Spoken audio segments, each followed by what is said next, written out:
Welcome to GPPAC Perspectives, a series of short conversations with members of the Global Partnership for the Prevention of Armed Conflict, sharing their analysis of peace and security issues from around the world. Today, we focus on Ukraine, where Russia's war, now in its fifth year, continues to cause profound human suffering and has made the consequences of war global, from European defense to food security thousands of kilometers away. I am joined by Nataliia Nechaieva-Yuriichuk, Regional Representative for GPPAC Eastern Europe. Nataliia, welcome. Thank you, and I'm really glad to be here. 4.5 years of full-scale war have fundamentally changed life in Ukraine. How has that experience shaped Ukrainians' sense of where their security comes from and who they can rely on? For me and for millions of Ukrainians, to be secured now is to be protected from concrete risks and threats about which we didn't think before the war. Security today is first and foremost a matter of physical protection, from supporting Ukrainians' defense forces to having shelters and knowing the rule of two walls.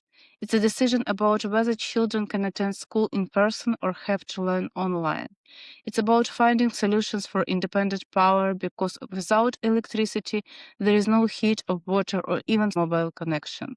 It's also about preserving the ability to work and earn a living when Russian attacks have hit a community and you have to start from scratch in a new place among strangers.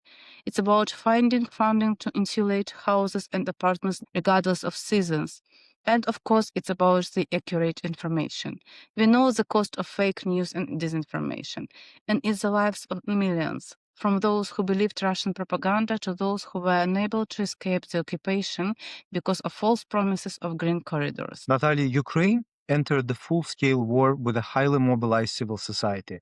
What difference has that made to the country's ability to respond? I totally agree with you that we entered the war with one of the strongest civil societies in the region, and this proved decisive to our resilience. Nobody was waiting for orders from above. So the first steps and decisions were taken almost instantly and simultaneously at all levels, from individual citizens like me to communities, NGOs, and the states. This simultaneous action helped halt the advance of Russian troops. And at the same time, the civil society expanded its activities, from humanitarian response to supporting internally displaced people in integrating into new communities, analyzing current needs and finding solutions here and now.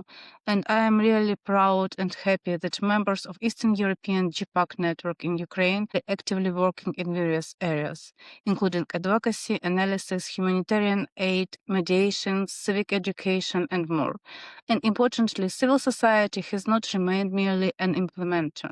It has become a channel through which the voices of local communities, including those in affected regions, internally displaced people, and border areas, participate in the decision-making process and influence the political agenda on national level. What can civil society, international organizations, and governments outside Ukraine do now to make the greatest difference? On global scale, it's really important that civil society demonstrates solidarity through sustainable partnerships. The key point today is to amplify Ukrainian voices. We know what our communities need, and partnerships works when this is recognized.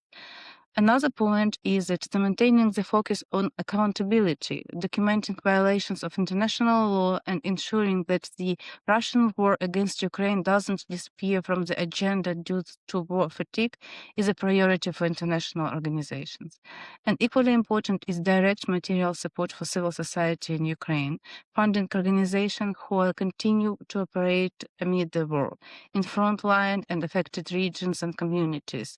And this also means supporting initiatives to preserve democratic institutions. And governments, I think that that's the most difficult part, because for government, it's important to ensure sustained political and financial support to Ukraine, and this should be independent of election cycles and shifting political circumstances. And at the same time, I think that it's more than important today to work together to create the conditions for a just and secure peace, but not peace at any cost. Nataliia, thank you very much for your analysis. This was GPPAC Perspectives. Thank you for watching.